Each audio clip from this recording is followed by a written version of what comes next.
Riley Grant hadn't meant to start an interstellar incident. She'd simply reacted.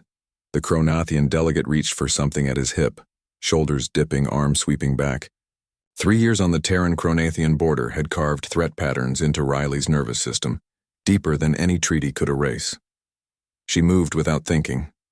One moment, she stood at parade rest behind the human diplomatic contingent in the Grand Assembly Hall.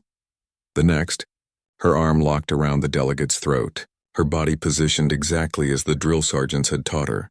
The Chronathian, easily twice her mass, covered in chitinous armor, made a sound between a wheeze and profound surprise. The hall erupted. 73 species scrambled. The human ambassador went pale. Security forces converged with weapons raised. Riley maintained her hold. Not tightening, but not releasing. Every manual said never give up an advantage. Stand down, soldier. The ambassador's voice cracked. He was drawing a weapon, sir. The Chronathian made another sound. This time the translators caught it clearly. Laughter. Deep, rumbling laughter that vibrated through Riley's arms. Release me, human, the delegate said warmly. I was reaching for my speaking staff, not my blade. Riley glanced at the ambassador, who nodded frantically. She let go and stepped back, ready to be court-martialed. The delegate, Ambassador Threxel, straightened his robes and studied her with compound eyes the size of fists. Remarkable. Tell me, human, what is your name? Private First Class Riley Grant, sir. Terran Expeditionary Force, Private Riley Grant. Threxel turned to the assembled delegates. Do you see? This human, barely reaching my thorax with no armor, no natural weapons, she saw threat and acted. No hesitation. No committee. His mandibles clicked. She could have died. Yet she moved to neutralize danger. He approached slowly. We Chronathians have been at war with your species for 17 cycles. Do you know why? No, sir. Because we didn't understand you. We saw soft flesh, fragile bones, brief lifespans. We thought you weak. His eyes glittered. We were catastrophically wrong. Humans don't fight because they're strong. They fight because they refuse to be anything else. The human ambassador stepped forward. Ambassador Threxel, I must apologize. Apologize? Threxel's laughter boomed.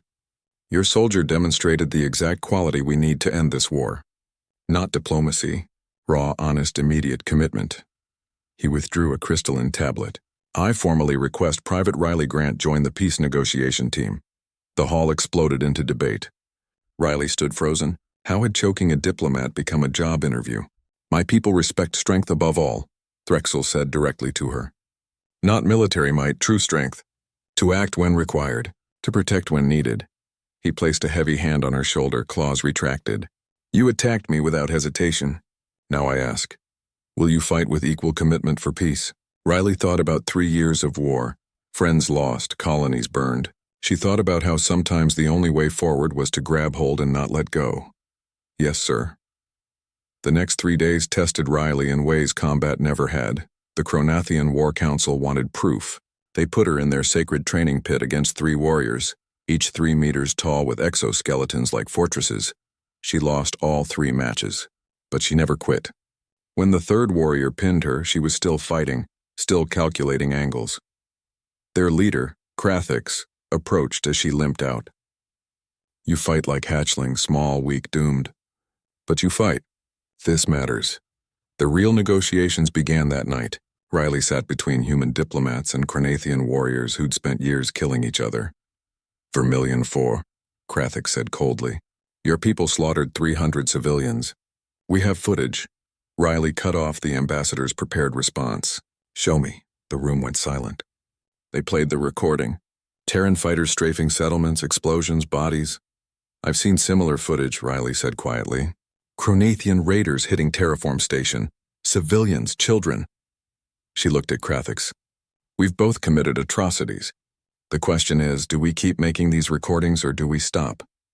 Threxel placed a hand on Krathix's shoulder. She speaks painful truth. The kind warriors understand. The negotiations stretched for days. Raw, angry, honest conversations. Both sides demanded territory, reparations, guarantees that seemed impossible. On the 5th day, they reached an impasse. The Chronathians prepared to leave. Riley found Threxel in the observation dome staring at stars. We're failing, she said.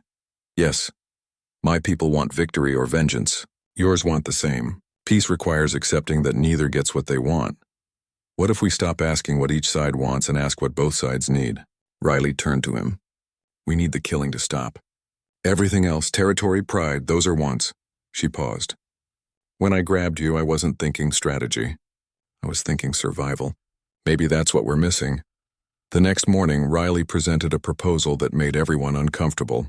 No territorial gains, defensive positions for 10 cycles, joint patrols, cultural exchanges starting with military personnel. This is not victory, Krathik said flatly. No, Riley agreed. It's survival. For both species. Both sides deliberated. Both found reasons to hate it, which, as Threxel noted, meant it might work. 7 days after Riley choked an alien diplomat, Ambassador Threxel and Earth's negotiator signed the Treaty of Nexus Prime. As the ceremony concluded, Krathix approached with something wrapped in ceremonial cloth. He unwrapped a blade forged from Chronathian metals, a warrior's token, given only to those who bled for peace as fiercely as for war. He placed it in her hands. You are small, human, but you have the heart of a warrior queen. Threxel approached last. I chose correctly. The galaxy needs more who will grab peace by the throat and refuse to let go.